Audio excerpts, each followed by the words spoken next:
और मनोरंजन आज की दुनिया का उभरता हुआ सबसे बड़ा व्यवसाय है। यूट्यूबर नाम का व्यवसाय हमारे बचपन में तो नहीं था, आजकल यूट्यूबर हैं। मैं तो बहुत यूट्यूबर से परिचित हूँ, बड़े अच्छे तरीके से दोस्त है मेरे। कितना वो मतलब उनके सामने आईएएस लोग बेचारे परेशान है कि हम क्यों आईएएस बने, यही बन जाते। मतलब एक एक महीने के 10 लाख, 20 लाख, 50 लाख, 1 करोड़, 3 करोड़ रुपए कमाते हैं, साथ ही प्रसिद्ध है बहुत ज्यादा। ऐसी दुनिया कहाँ किसने देखी थी। कोई ट्विटर पे है, कोई इंस्टा पे प्रसिद्ध है, और अपनी भाषा की वजह से है। अच्छा, इंडस्ट्री में अंग्रेजी का बोलबाला ज्यादा है। मैंने कुछ दिन पहले एक फिल्म में थोड़ा सा काम किया। उस फिल्म का नाम 12th फेल है, अभी आने वाली अगले महीने 27 अक्टूबर को आएगी वो फिल्म। उसमें मेरी भूमिका स्क्रिप्ट राइटिंग में ठीक ठाक थी, और बाद में एक्टिंग भी मुझे करनी पड़ी। मेरा अपना ही रोल है, अपना ही कैरेक्टर है, छोटा सा है। ऐसा ऐसा नहीं है कि मैं फिल्म का हीरो हूँ, छोटा सा रोल है। कहीं आप जाएं और आपको बड़ी निराशा हो, थोड़ा सा है। तो मैं स्क्रिप्ट राइटिंग कर रहा था। फिल्म हिंदी की है। विधु विनोद चोपड़ा उस फिल्म के डायरेक्टर हैं और प्रोड्यूसर भी हैं। तो उन्होंने मुझसे कहा कि स्क्रिप्ट हमने लिखी है, लेकिन उसमें थोड़ा सा काम करने की जरूरत है। फिर तय हुआ कि हम फिर से स्क्रिप्टिंग करेंगे उस फिल्म की। तो करीब 70 सीन है, जिनमें से अनुमान से 20-25 मैंने खुद लिखे हैं। वो बड़ा मुश्किल काम होता है। मुझे लगता था कि 2-4 दिन का काम होगा, लेकिन वो 6 से 8 घंटे में एक सीन हो पाता था। तो 2-2 दिन में जाके एक सीन पूरा होता था। बड़ा मुश्किल काम था। फिर खारिज भी होता था, उसमें फिर अमेंडमेंट्स होते थे। 100 बार तो फाइनल ही हुआ, फाइनल नंबर 2, फाइनल नंबर 3, ऐसे करते करते फाइनल होता था। इंटरेस्टिंग बात क्या है कि जब स्क्रिप्ट मेरे पास आई ओरिजिनल, हिंदी भाषा में, पर रोमन में लिपि में थी। यानी फिल्म में जैसे मान लीजिए सीन है कि मनोज के हाथ में 2 नाली बंदूक है, तो क्या लिखें? MANOJKEHATHMEDONALI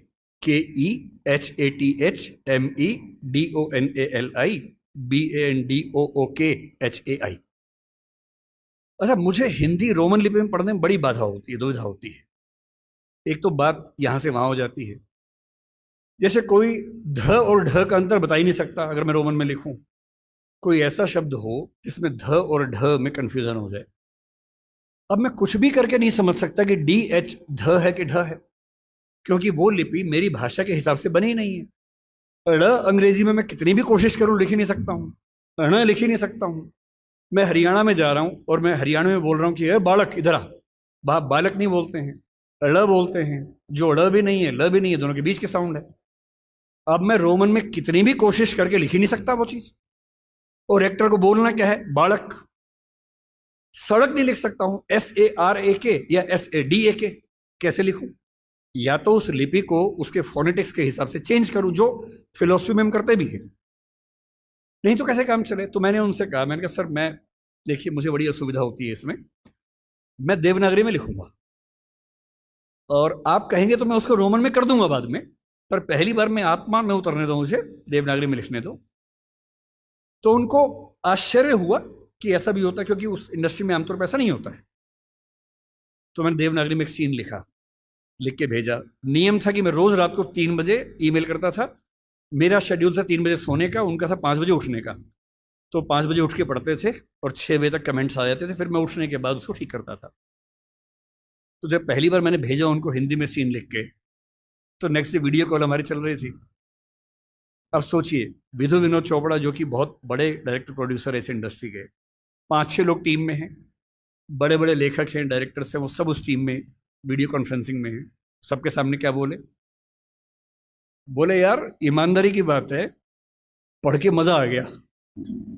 मुझसे काफी बड़े हैं, मुझे छोटे भाई की तरह मानते। बोले विकास, अब तू ऐसे लिख यार, ऐसी मजा आता है। और बाकी टीम को बोले कि तुम्हें इंग्लिश में करना हो करना, बाद में हम हिंदी में करेंगे। उसके बाद वो पूरी फिल्म हिंदी में लिखी गई। बाद में इंग्लिश में हुआ, जब शूटिंग हुई तो उसको इंग्लिश में कुछ एक्टर्स के लिए किया गया, क्योंकि हर एक्टर नहीं समझ पाता। विशेष रूप से मान लीजिए कोई एक्टर दक्षिण भारत से आ जाए, उसको हिंदी में फिल्म शूट करनी है, कैसे करेगा बेचारा? उसको रोमन में लिख के देते हैं।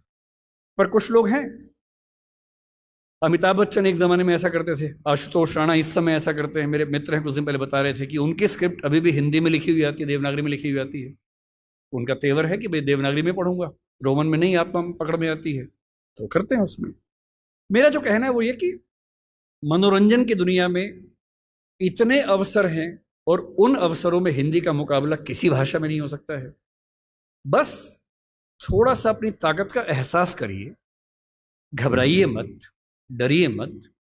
हिंदी समाज की सबसे बड़ी समस्या एक ऐसा डर है जो बिना किसी वजह के।